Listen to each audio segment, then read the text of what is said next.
Okay, let's be real, we've all been held hostage by procrastination at some point. That insidious little voice whispering, "You've got time," or "just one more episode," is far too familiar. But here's the thing about procrastination. It's a recipe for disaster, especially when it comes to studying. Think about it. You put off studying until the last minute and suddenly you're crammed in a pressure cooker of deadlines, panic, and the sinking realization that you might not actually understand the Pythagorean theorem. It's not just the stress, it's the quality of your learning that takes a nosedive. Avoiding procrastination isn't about becoming some kind of superhuman taskmaster. It's about breaking down those mental barriers. Start by setting realistic goals. Instead of conquer the entire history of the French Revolution, try read one chapter about the storming of the Bastille. Small steps, my friend. Small steps.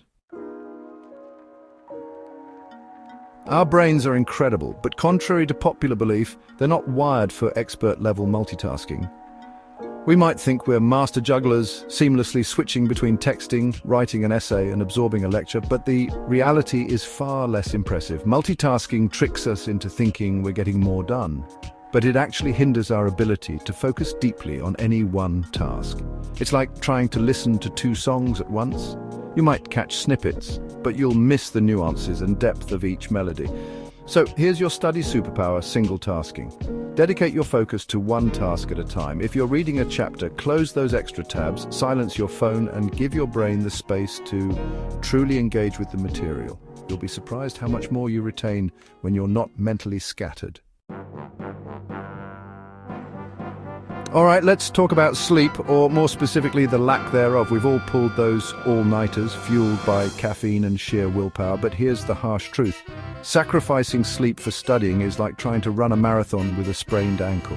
Sleep is not a luxury, it's essential brain maintenance. When you sleep, your brain processes information, consolidates memories, and basically gets its act together for the day ahead.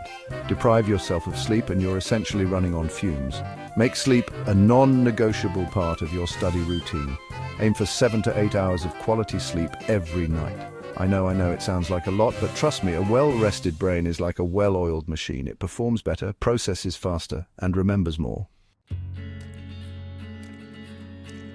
We've all been there, glued to our desks, fueled by coffee and the sheer determination to conquer that mountain of study material.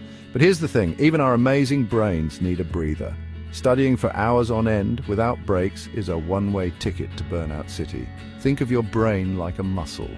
It needs periods of rest and recovery to function at its best. Pushing through without breaks might feel productive in the moment, but it ultimately leads to decreased focus, reduced information retention, and a whole lot of mental fatigue.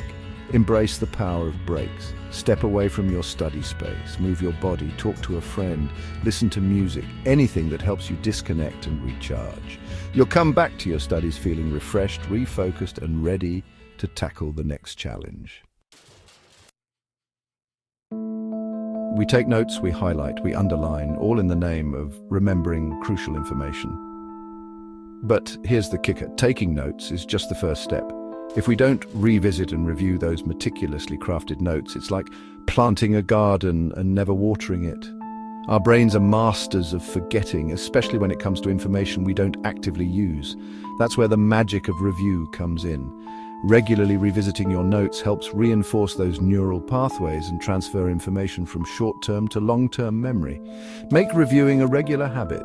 Instead of cramming before exams, try spaced repetition. Review your notes shortly after taking them, then again a few days later, and then again a week later. This spaced-out approach strengthens your recall and helps you retain information over the long haul. And there you have it, 5 common study mistakes to avoid, like the plague. Remember, studying doesn't have to be a tedious uphill battle. By understanding how our brains work and implementing these simple strategies, you can optimize your study sessions, reduce stress, and actually enjoy the learning process. Thanks for watching. If you found this video helpful, don't forget to like, comment, and subscribe for more tips. Let me know in the comments what study strategies you use. I'm always up for trying new things. Happy studying.